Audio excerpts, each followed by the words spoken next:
Welcome back to the Temple of the Nerd. I am your host, whether you like it or not, MacArthur Lloyd. Hi, family. Yes, Dad, that thing is on. Hi, Father. I'm so glad you're here. I'll have lunch with you, Tag. Sure, man.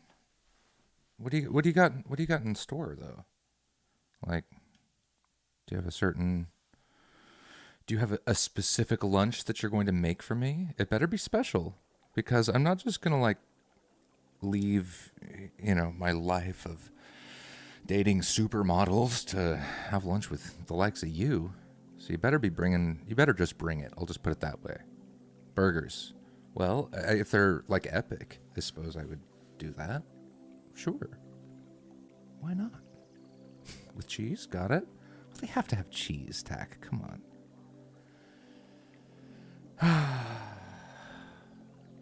Hi, family. It's a rainy day here in the South. However, spring's kind of in the air. Things are starting to bloom. There's yellow flowers in the trees outside. That's always a great sign, if you ask me. Dad, how are you? Good morning. Ladies and gentlemen, old fart there is my wise and beloved father, Mr. Ron Lloyd, in the house. Touring News says, hello, my new friends. I hope this week has been pleasant, and the weekend continues it. Well, we're off to a good start now that you're here, Touring News. Thanks for hanging out and welcome.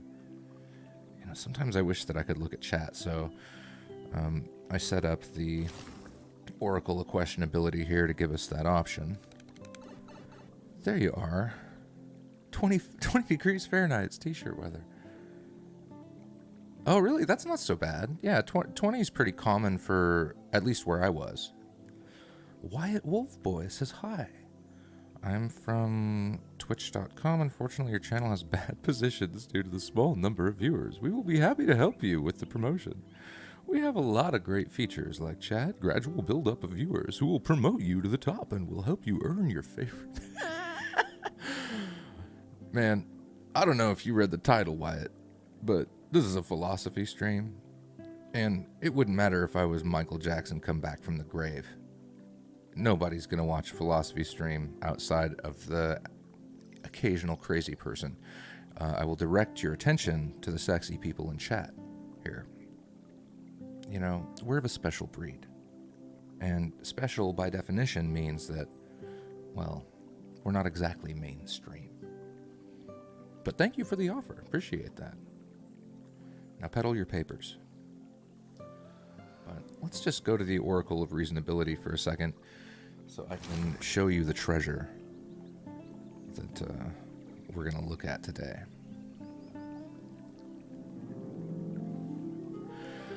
Oh yeah, let's get in the mood, huh? Let's get some Nag Champa incense going. This is it. $3.95 I purchased this for. Marcus Aurelius is really special for me as a philosopher. Number one, because he was one of the first philosophy books that I ever got. And I didn't really know much about him at the time, but I picked up this book when I was about 12 years old. And it is, as you can see, yep, there it is. You can see there. It was published in 1945, so it's a very, very old book, and that's one of the reasons why I really love physical books, is just for sometimes, I'm really grateful for audiobooks, right? I mean, they're amazing, but sometimes it's nice to be able to actually pick one up, and especially when you're dealing with old books, they have a smell that is just unbelievable. This one, geez, what is that? It's like 80 years of history and people. This book has been spreading wisdom for 80 years. So Marcus Aurelius is my bro. He's still passed out from boozing last night. Awesome. Well, this is great. So I'll give you guys a little bit of history, so we know who we're dealing with. And what's interesting is that when I first started reading Marcus Aurelius, I didn't know anything about him, and I just assumed that he was like many other Roman philosophers, just one of those amazing folks that came out of Stoicism, Greek philosophy. But there's a lot more to him than that, so I'm going to get over here and get a little bit more comfortable.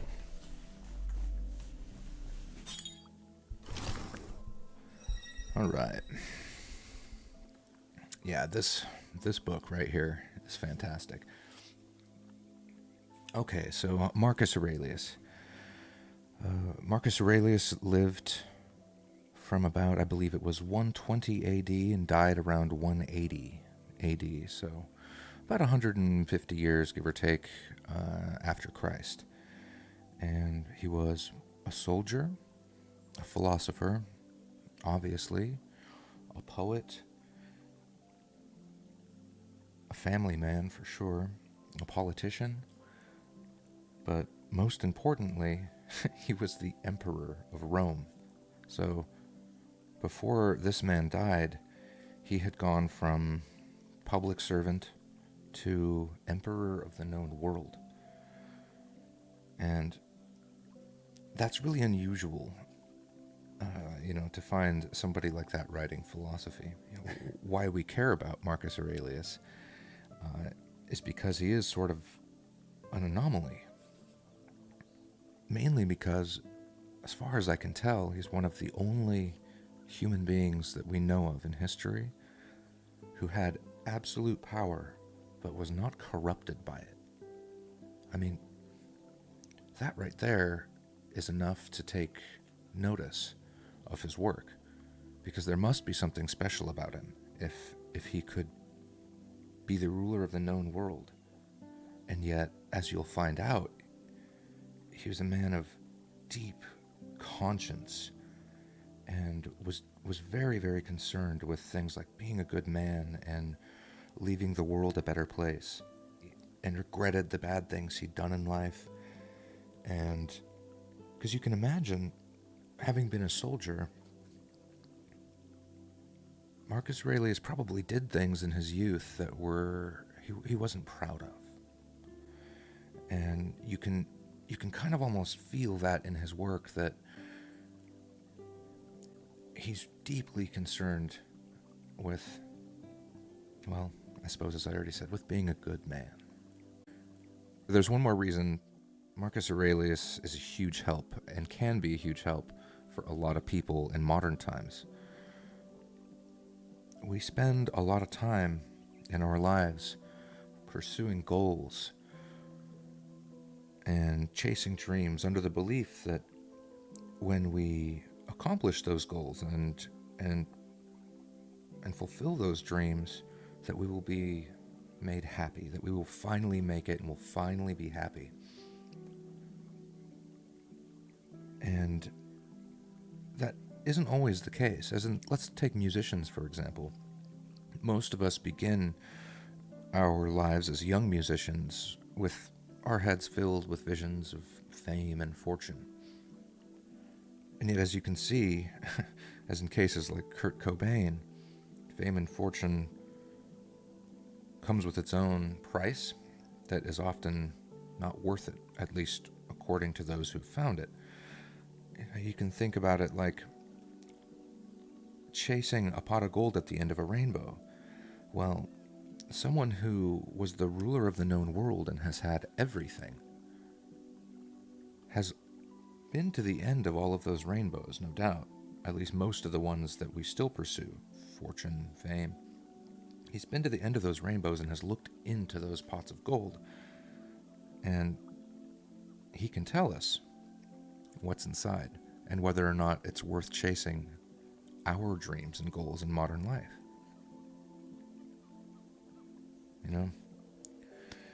I often wish that I would have understood this when I was young, a 12-year-old boy reading it for the first time, but I've made some notes here over the years that I'm going to share with you guys, and we're just going to do a little bit of a reading. But that's why I think Marcus Aurelius is impressive. Again, the fact that he was the ruler of the known world and never allowed his power to corrupt him. He remained humble and deeply conscientious throughout his whole life, right up until the end, and very, very concerned about helping others and being a good person, like a good Stoic does. That, and he can really tell us in advance whether we're, chasing something that might be better left alone. Oh, Dad, dropping some wisdom. The object of life is not to be on the side of the majority, but to escape finding oneself in the ranks of the insane. Well,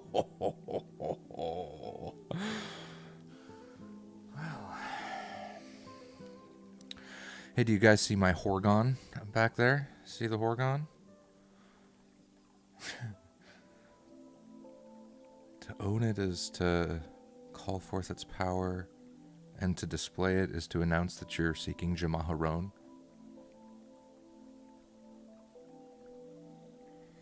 Here's something else interesting, guys, about books, because I'm always going off on audiobooks and how amazing it is to get that much time back in your day. You can learn while cleaning your house or whatever. But for physical books, one of the reasons why I like to buy them, especially used, is sometimes you get lucky and you will find the footnotes and underlined passages that someone else was interested, highlighting the things that they were interested in the book. And that's really fun for me. It's all part of it. Like old books have such stories, and it's really fun to sit around and speculate. And oh man, the smell of 1945 paper. All right, folks, let's get into Marcus Aurelius and his actual work. Enough blabbering about him. I'll let you folks decide for yourself. You can tell that Marcus Aurelius was a very unusual man, because the entire first chapter of his book, Meditations, is dedicated to thanking people, thanking the people that had an influence on his life. And I won't read too much of it, but there are a few parts that you might find funny, if nothing else. But also it really illustrates what sort of a man we're dealing with, somebody who's extremely humble, grateful to be alive, and takes things like stoicism and being a good person and being compassionate, takes things like that very serious. And that's pretty weird for the emperor. Okay, here goes nothing. I'll just read a few of these. The book begins like this. From my grandfather, Verus, I learned good morals and the government of my temper. From the reputation and remembrance of my father, I learned modesty and manly character. From my mother, I learned piety, generosity, and abstinence, not only from evil deeds, but even from evil thoughts, and further, simplicity in my way of living, far removed from the habits of the rich. From my great-grandfather, I learned not to go to the public schools. I figure that that's pretty important for them, and it will come to bear later. So from my great-grandfather, I learned not to go to the public schools, but to have good teachers at home, and to know that on such things a man should spend liberally. He thanks his family members, his teachers, his friends. From Sextus I learned good humor and the example of family governed in a fatherly manner, and the idea of living in accord with nature, and gravity without affectation, and to look carefully after the interests of friends, and to tolerate ignorant people and those friends who form opinions without consideration.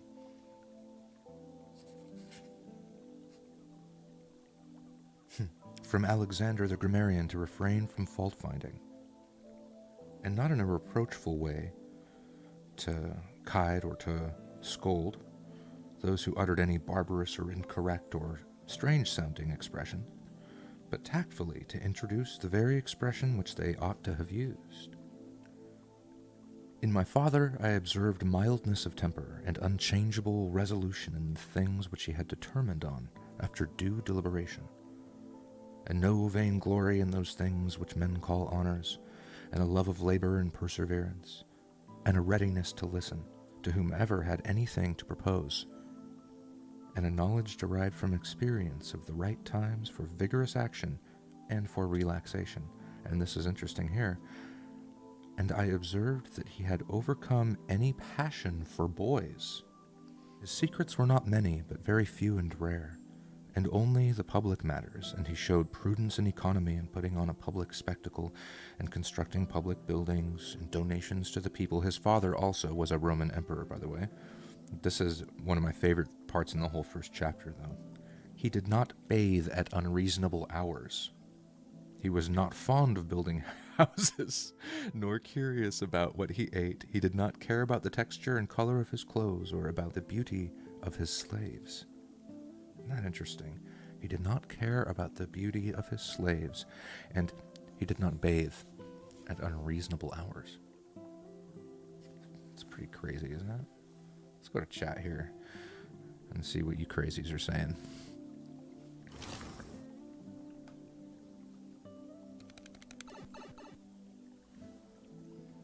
Naya McPhee says, my favorite philosophy book is The Tao of Pooh. That's such a great book. In fact, I have it here somewhere. I think it's out in one of my other bins, though. He was listening, not talking. Oh, well, good. Well, I guess that means that I'm doing a good job. Stoicism Sundays. Oh, Phil, that's a great idea. Hello, Reverend Phil, another longtime friend of the channel there. Oh yeah, we'll be doing a ton of work on the Stoics, and that'll come to bear. But oh, you did, Peachy? Sent me a reading of the Desiderata as well. I love Desiderata, and yeah, as an audiobook too. He says, further, I am thankful to the gods that I was not longer brought up with my grandfather's mistress. So he must have hated his step-grandmother, I think. That's really funny. That I preserved the flower of my youth. That's really interesting. I thank the gods for giving me a brother who was able by his moral character to rouse me to vigilance over myself, and who, at the same time, pleased me by his respect and affection, and that my children have not been stupid or deformed in body. I mean, yeah, so this is 20 pages devoted to gratitude. What does that tell you? How does that happen? Does that sound like an emperor? We ought to remember not only that our life is daily wasting away, and a smaller part of it is left, but also that if a man should live longer, it is quite uncertain whether his mind will stay strong enough to understand things, and retain the power of contemplation to strive after knowledge of the divine and the human. For if he begins to sink into dotage, he still may perspire and take food and keep his imagination and appetite, and other powers of the kind, but the power of making himself useful and the filling up with the measures of his duty and the clearly distinguishing appearances, knowing whether he should retire from life, requires a disciplined reason. All of this is already dead in him.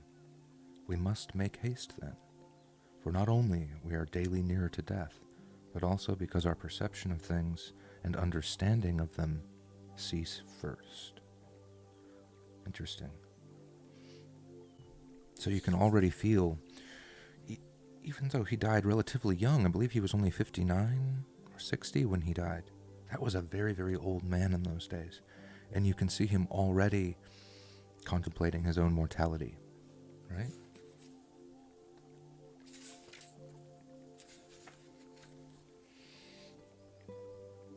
Think often of the speed with which things pass and disappear. Both the things which are and the things which are being produced. For matter is like a river in continual flow, and the activities of things are constantly shifting, and the causes work in infinite varieties. There is hardly anything which stands still. And consider this which stands near you, and boundless abyss, and of the past and the future in which all things disappear. Why then is he not a fool who is puffed up over such things, or plagued about them, making himself miserable? For they vex him only for a time, and a very short time. This is along the same lines of that very famous saying that this too shall pass. And he's absolutely right. The idea being that whether you're experiencing a positive moment or a negative moment, remember that this too shall pass. And with the positive moments, this, isn't like some depressing thing. It's perfectly possible to enjoy all of life's gifts and still be perfectly aware that they're temporary. In fact, there's a Japanese saying called mono no aware, which there's no exact translation for, but it means roughly the sad beauty of impermanence.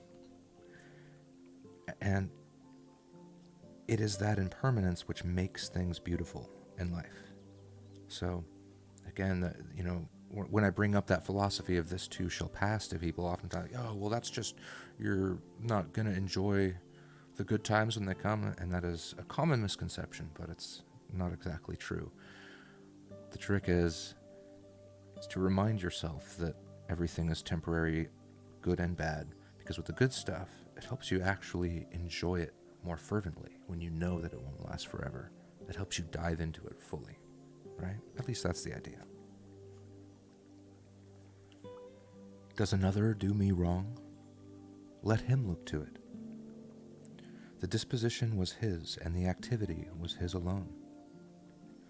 I have what universal nature wills me to have, and I do what my own nature wills me to do. Let that part of your soul which leads and governs be undisturbed by motions of the flesh. Whether of pleasure or of pain, let it not mingle with them, but let it set a wall around itself and keep those emotions in their place. But when the emotions rise up to the mind by virtue of the sympathy that naturally exists in the body, which is all one, then you must not strive to resist that feeling, for it is natural. And let not your ruling part add to the feeling the opinion that it is either good or bad. Well, a couple of things there. That's a really powerful passage. The very first part of that paragraph, number 25 there, where he's talking about other people doing him wrong. It is right here, at least in this translation on page 52, where I think, at least, and you tell me what you think about this. So you heard in the beginning of the book where Marcus is talking a lot about the gods, right? Now, remember, at the time that he was alive, Christianity was probably more like a cult, but was rising in popularity, and I think that Marcus was alive at just the right time that he would have seen that, maybe. He would have seen that the population of the empire was diversifying, and that this monotheistic religion was going to be something someday. And so you can see partway through the book, he stops talking about the gods, and he starts using this term. Listen here. Well, here he calls it universal nature. That's a good one. But then on the very next page, he mentions your ruling part. Now, he's going to talk about this a lot in the book. Sometimes he will call it your ruling faculty. So you can kind of see a desire. He's not using words like the gods or God. He's calling it universal nature, ruling faculty, which what he means by that is the part of us that knows what the right thing to do is, right? That inner wisdom.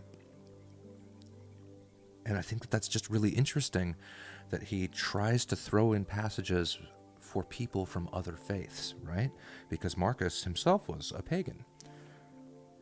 What a man, right? What a man to think about stuff like that, about wanting to include his subjects and make them feel part of something, no matter where they were from or what gods they prayed to, right?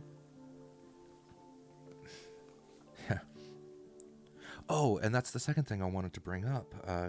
Phaser and I were watching one of Alan Watts, who is one of my favorite philosophers. He used to have a television program back in the 50s where he would talk about philosophy, and mostly Eastern philosophy like Zen.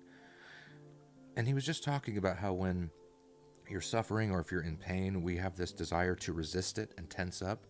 And when rather our body is trying to tell us to cry or to writhe in agony, right? But we always resist it. And here he's saying the same thing as Alan Watts. He said, "Let it set a wall around itself and keep those emotions in their place. But when the emotions rise up to the mind by virtue of the sympathy that naturally exists in a body," which is all one. So he's saying that basically the body feelings like anxiety and are the body's reaction to a thought. And he's figuring that out here, which is really, really amazing. And he says, yeah, when the emotion rises up to the mind by virtue of the sympathy that naturally exists in a body, which is all one, then you must not strive to resist the feeling, for it is natural. But let not your ruling part add to the feeling the opinion that it is good or bad. Shakespeare said this very same thing when he said, "Nothing in life is either good nor bad, but thinking makes it so." Oh, this is a great one here. See, this is why I love Marcus. It is so funny, and he really gives you a window into Roman life. Check this out. Are you... Sorry, we gotta get the Oracle Buffonia. It's just really funny to imagine him writing this. Check this out.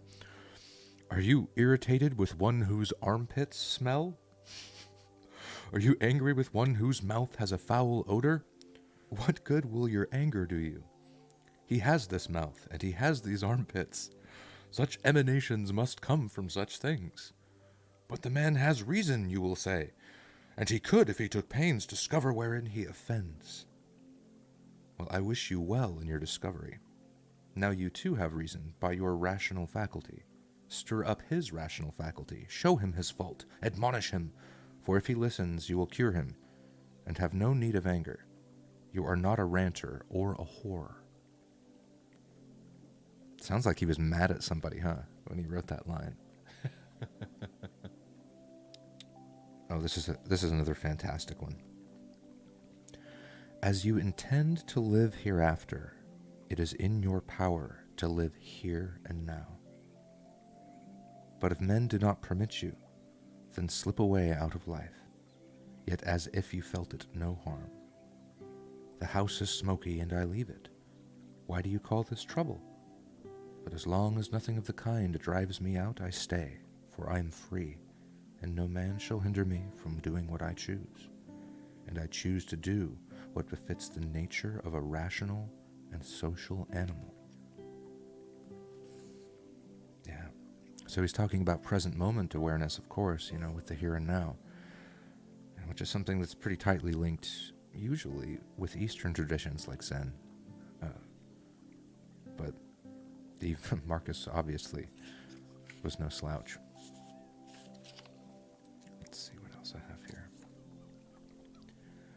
"Care not whether you are cold or warm, if you're doing your duty, or whether you're weary or satisfied with sleep, or whether ill spoken of or praised, or whether dying or doing anything else. For dying is one of the acts of life. It is enough in this act also to do well. The universe is either a confusion, an intermingling of atoms, and a scattering, or it is a unity and order and providence. If it is the former, why do I wish to tarry amid such haphazard confusion and disorder? Why do I care about anything but how I may at last become earth? And why do I trouble myself? For my elements will be scattered, whatever I do. But if the other supposition is true, I revere, I stand firm, and I trust in him who governs. It's really interesting. That's a reference, perhaps, to the ruling faculty.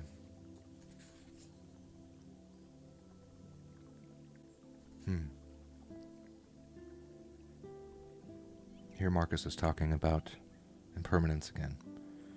Some things are pressing into existence and others are hurrying out of it.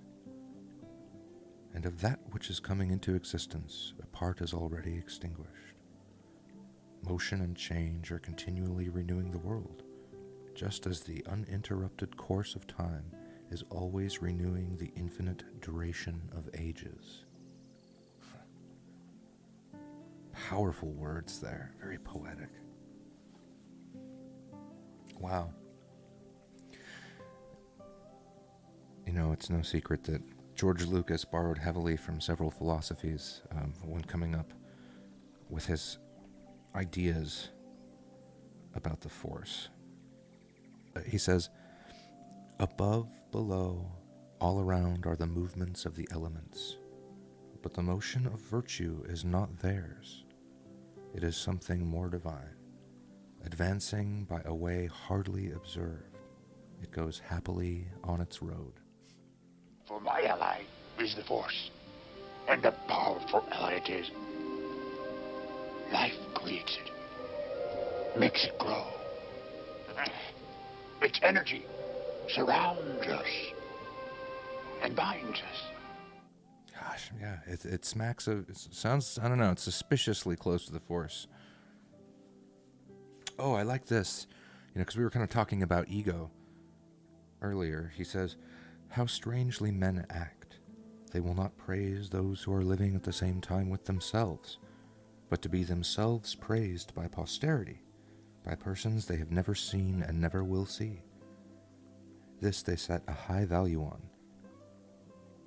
But it is much the same as if you should grieve because those who lived before you did not praise you.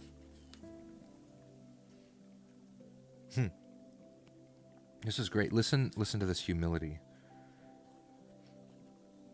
If any man can convince and show me that I do not think or act right, I will gladly change, for I seek truth, by which no man was ever injured.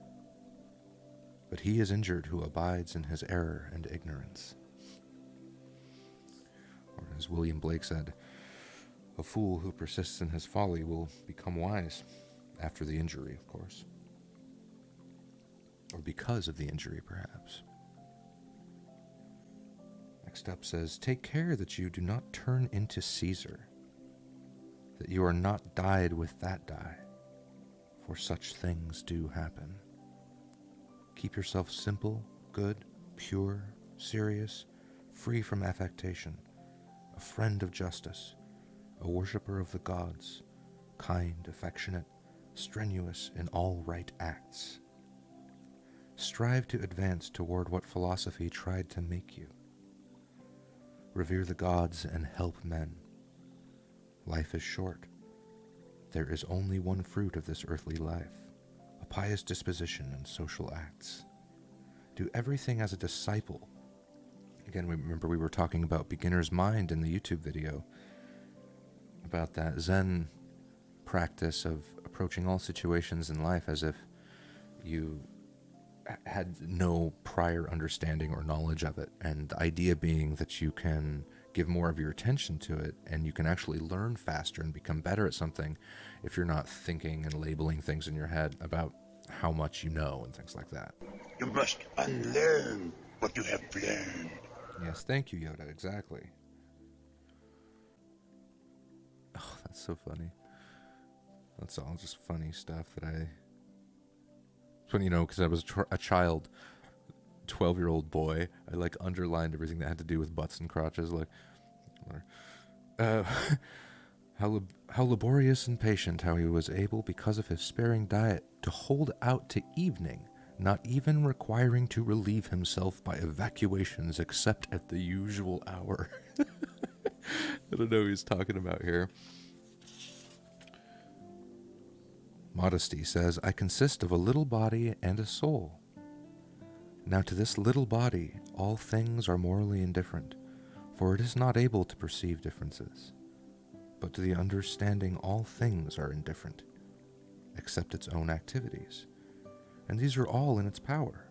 Of these, however, only its present acts matter, for both the future and the past activities of the mind are for the present indifferent.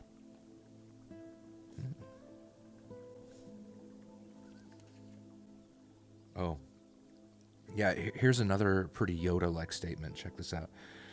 Consider frequently the connection of all things in the universe and their relation to one another.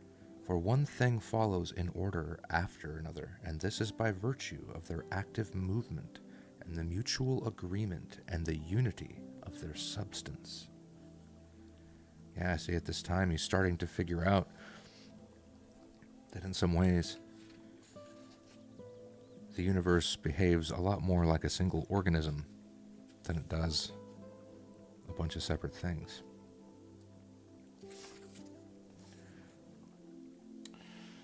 All right, let's see. Oh, this is a good one. If it is not right, do not do it. If it is not true, do not say it. That's about as Tao as this shit can get, right? Consider that before long you will be nobody and nowhere, nor will any of the things exist which you now see, nor any of those who are now living. For all things are formed by nature, to change and be turned and to be perished, in order that other things in continuous succession may exist. Now this is pretty important, and I think that to me what he's really saying here is that the concept of mortality doesn't have to be a negative or depressing thing.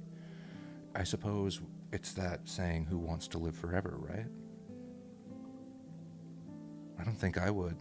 At least not in a body like this. You mean like Brad Pitt's body or something like 20 years ago, I'd be down. I don't know. I'm old. Like, who else? Who is it nowadays? What was it? Channing Tatum or some shit? I don't really know who like the new Brad Pitt is. Freaking old, okay? Cut me some slack. Consider that everything is opinion. Here he is again on the opinions. See, I thought I was special. For those of you who don't know what I'm talking about, I've got a new video up on the YouTube channel that has to do with truth. Talk a little bit about opinions, but I'm starting to think that, man, maybe I could do without mine. They just kind of get in the way. So, consider that everything is opinion, and opinion is in your power. Disown opinion when you choose, and like a mariner who has doubled the I don't know how to pronounce that. Is it promontory? Promontory? The problem with educating yourself on books, right, is I never know how to pronounce things. In fact, I'm almost 38. I am 38, I think. Something like that. And I just now figured out how to pronounce the word homage. I always thought it was homage or homage. That's the problem, I guess, with self-education. It says, disown opinion when you choose, and like a mariner who has doubled the promontory, you will find calm, still waters and a waveless bay. Interesting. Disown opinion. I like that. See, because what we were talking about in the video on YouTube, and if there's anyone yet who hasn't subscribed to the YouTube channel, while I'm in this time zone, a lot of the streams are going to be too early for a lot of people to make. And so I definitely want to, that's actually probably where most of the content is going to be coming for a while. So just in case, make sure that you're still subscribed to the YouTube channel. But we were talking about truth and opinions at the end of the video. We all have opinions and beliefs about truth, and we might not even be able to help it. But as Marcus pointed out, we might be able to disown our opinions temporarily during conversations, or even in daily life. So, well, for once, we don't piss off our friends and wind up in arguments, and two, we don't waste our time debating the obvious. What does Marcus mean by nature, is what Rasta says. Well, We don't really know for sure, Rasta. That's a really great question. But I have a theory because when he uses the word nature towards the end of the book, it's like it's not something he uses at the beginning. So I'm kind of having a theory because at the time that he was emperor, Christianity would have been like a fringe cult that was rising, but since he was such a wise man, as he obviously was, I'll bet you he started to see that Rome was diversifying culturally and religiously. So he seems to like pull back on using words like the gods and uses it less later on in the book. And he starts using words like nature and ruling faculty. So I believe that what he's really talking about is the divine or whatever that is. Basically, Rome was a really open culture, when it came to religion. And so they're saying, basically, he's saying God, nature, the universe, fate, whatever you want to call it. But I really like when he starts to use the term ruling faculty because it suggests that each of us has a sort of innate inner wisdom, right? Like something divine in each of us, which is another reason why I think that Marcus might have encountered the philosophy of Christianity before his death in the form of writing. Because really, the idea that each human being has something innately divine or whatever, or innately wise, that idea was kind of a monotheistic thing and kind of new, right?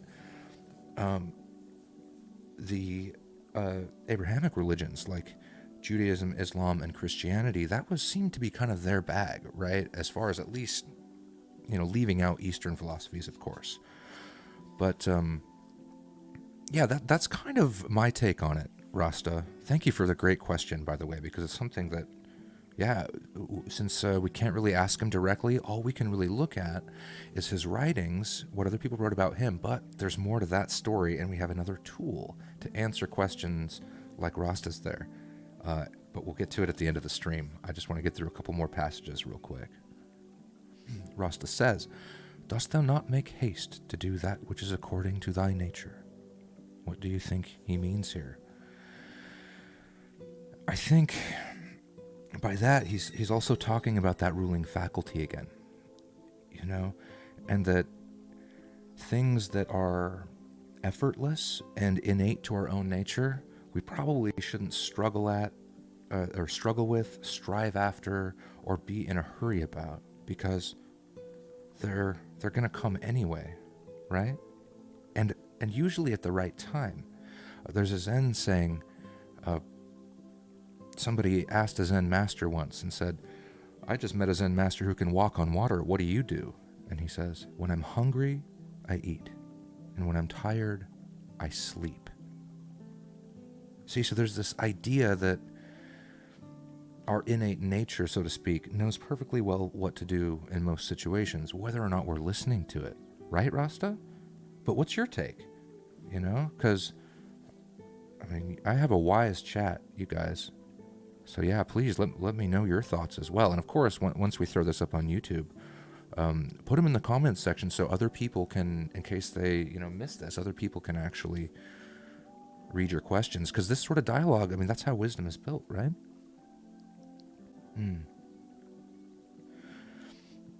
Awesome. Yeah. Well, and also if you read the rest of Meditations, and Rasta, I'm not sure if you have a copy, but I find that when you're dealing with philosophies in a non-English language, the translation is incredibly important, especially with Eastern philosophies. But Penguin Classics has a fantastic translation of Marcus Aurelius' Meditations, which I highly recommend. And you also see the word nature used a lot. It's almost like, well, my father talks about philosophy, and he says that it's like all of the various philosophies in the world are like spokes on a wheel, and that all of those spokes lead to the hub, the same hub, right? Just different paths to get there. And especially when a philosopher like this, a Stoic, reaches the end or towards the end of their life, they all seem to get on board with what Alan Watts calls the organic world model, which is where they stop thinking so much about humanity as some sort of creation, that is just a separate thing that the gods made and that is running around being tortured. They all seem to start to look at the universe more as a single organism, right? That there is something more to nature and their relationship with nature than meets the eye. Maybe that's a better way to put it, right? Yeah, and you know what's cool about stuff like this, Rasta? It's almost like poetry, where unless you're the poet, no one else can ever truly know for 100% sure what you're getting at in a poem, right? But in a way, that's not the important part. The important part is the questions that we ask about it, like Rasta was just asking. What does he mean by nature? Just by asking those questions, the wisdom comes, right? Because just like in the video, philosophy is not the search for truth, as Indiana Jones put it, but it is the search for wisdom, and there is a big difference. I digress.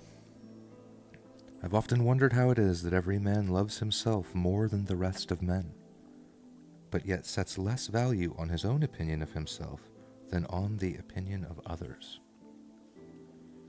For if a god or a wise teacher should present himself to a man and bid him to think of nothing, and to design nothing which he would not express as soon as he conceived it, he would not endure it even for a single day. Tell me what you guys think, but for me, that it sounds like he's talking about having the confidence to act without hesitation, and also not to be a sheep, not to follow the herd.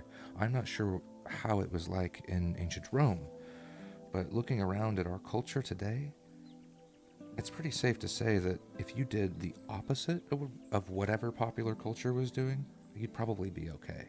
I mean, that's how crazy we are as a species right now, at least in my estimation, looking around. This is interesting. He says, how can it be that the gods, after having arranged all things well and benevolently for mankind, have overlooked only this, that some men are very good men, and men who through pious acts and religious observances have had most intimate communion with the divinity, when they have once died should never exist again, but should be completely extinguished. But if this is so, be assured that if it ought to have been otherwise, the gods would have done it, for if it were just, it would also be possible, and if it were according to nature, nature would have had it so. You know, I met a cowboy in a bar once in Montana, and he threw a one-liner at me that I never forgot. He said, "Ain't nothing happens that ain't supposed to." I think that's kind of what Marcus Aurelius is saying here. What he's theorizing or speculating about is that nature does not make mistakes. The universe doesn't screw up. And we can see that in physics a lot, that everything in the universe, for example, if there was one more atom, more than there is in the universe, or one less, the whole souffle would fall apart. Right? Nothing happens that ain't supposed to. Bravo, Marcus. Bravo.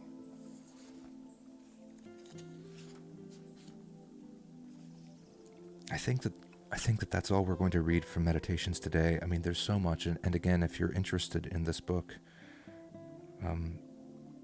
Penguin Classic Books has a really, really good one. But before I put the book down, the reason why this is thick, you see, now, the book Meditations, don't be afraid of it, guys. It's really, really thin. It's a short read. You can read it in a day, but it's well worth it. And Penguin Classics has a great translation. This, of course, I'm sure they don't make this 1945 copy anymore, but this isn't just Marcus Aurelius's Meditations. This is also a few selected works from some other thinkers as well. And very far off dwells virtue, as Hesiod says, and long and steep and rough is the way thither, and travelers must bedew it with sweat. That's just... meaning that the search for wisdom is not an easy one, because what happens is that you learn more about yourself and the world than necessarily you might want to. As Bob Seger says, I wish I didn't know now what I didn't know then, right? Ignorance is bliss. Maybe it is. But I can't help it personally. Again, because the search for wisdom is like, it's like hacking life, you know? It tells us about all those patterns that people have dealt with in the past and how to avoid, hopefully, some of the obstacles that they encountered. Let's go to chat real quick, and I'll check in with you guys before I wrap up the stream, but that was really fun.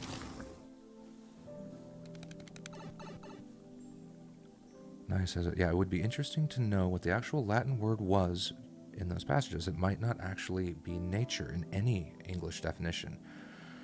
That we see is a huge problem in literature, right?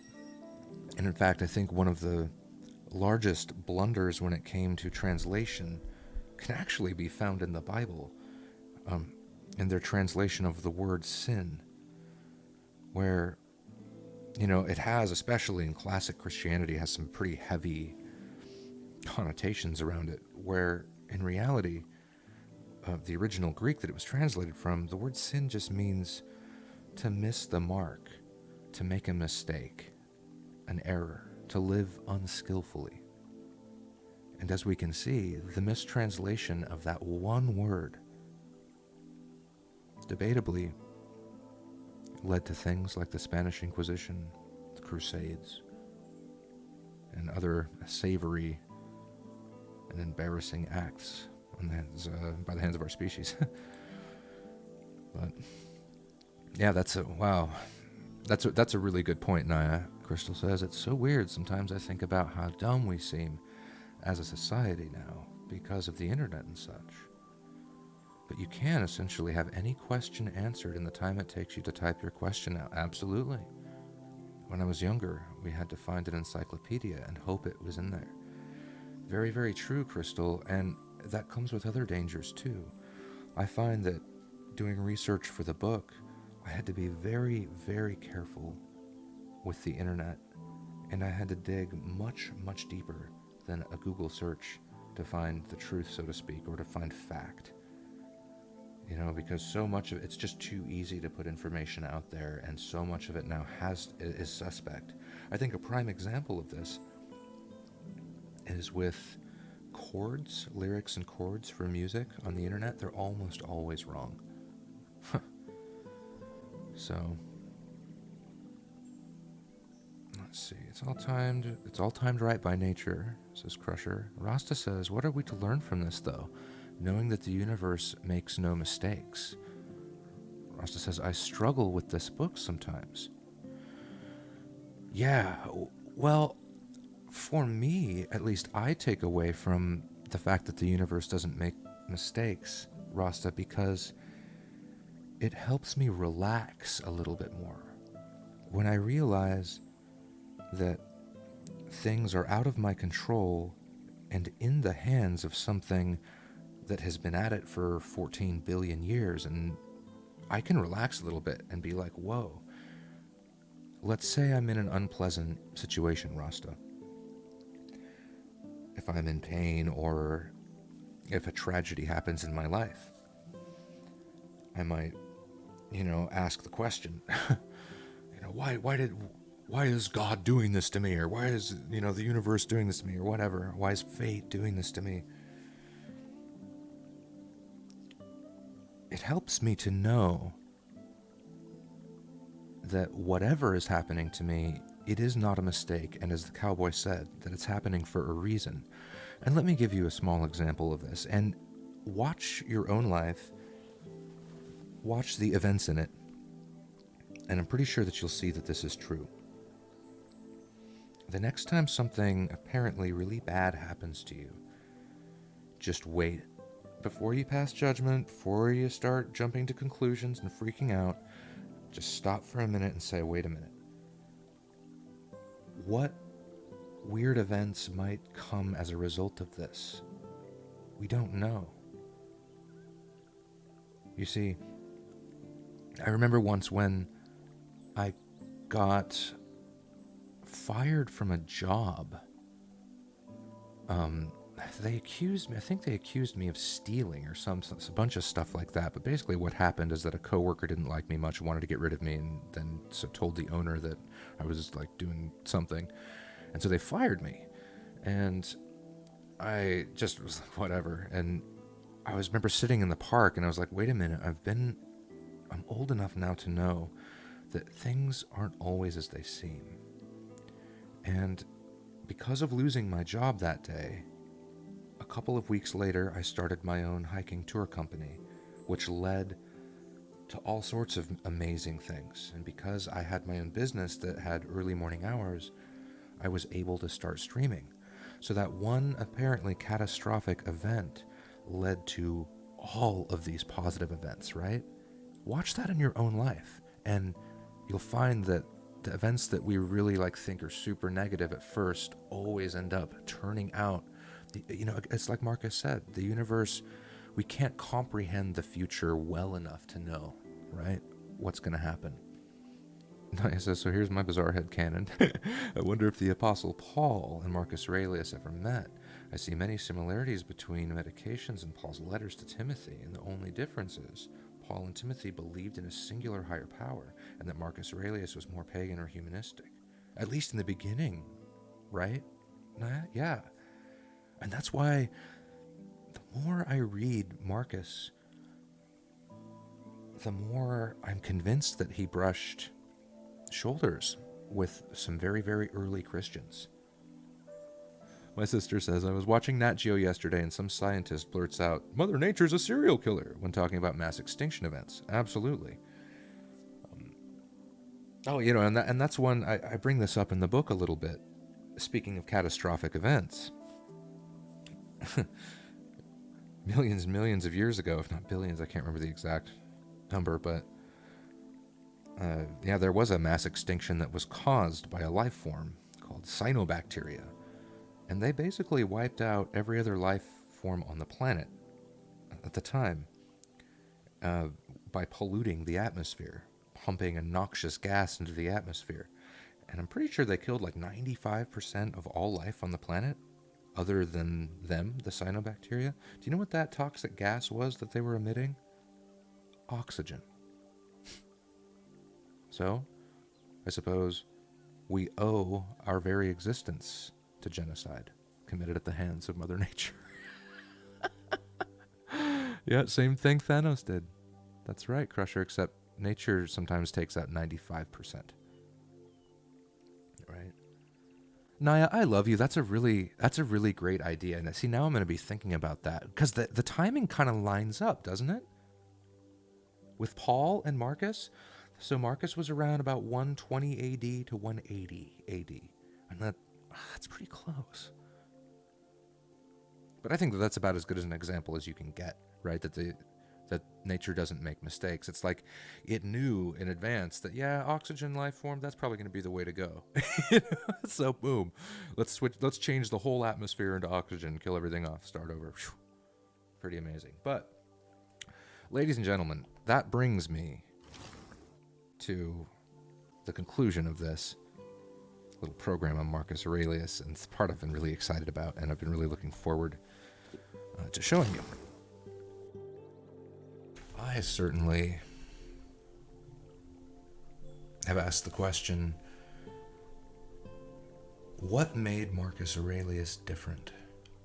Why was he able to dodge the tendency towards corruption that comes with power? How was he able to resist that temptation, right? I can't think of a single example in Western history of anyone else who's been able to do it. I mean, you all heard him. I mean, those were the words of a very humble man who was deeply concerned about the mark he would leave and whether or not he was a good person. You don't get that in positions of power very often. So, what was different? Well, hilariously, during the live broadcast, right when I was getting ready to drop the big news, the stream decided to die. What I was going to say is perhaps the reason why Marcus Aurelius is different from all of these other tyrannical leaders that we've seen throughout history is because none of them had their own personal Yoda. That's right, Marcus Aurelius had one of the wisest men in history as his own personal tutor, and his name was Epictetus, philosopher and freed slave. Now Marcus doesn't get to hoggle this wisdom to himself, because luckily for us, Epictetus had the good sense to write it all down for us. We'll be getting into his philosophies and many more later on in the series and during our live broadcasts. So if you enjoyed this content, please hit that subscribe button and turn on notifications. On the other hand, if you hated it, I look forward to seeing some witty insults in the comments section below. Until next time, it looks like I've got some reading to do.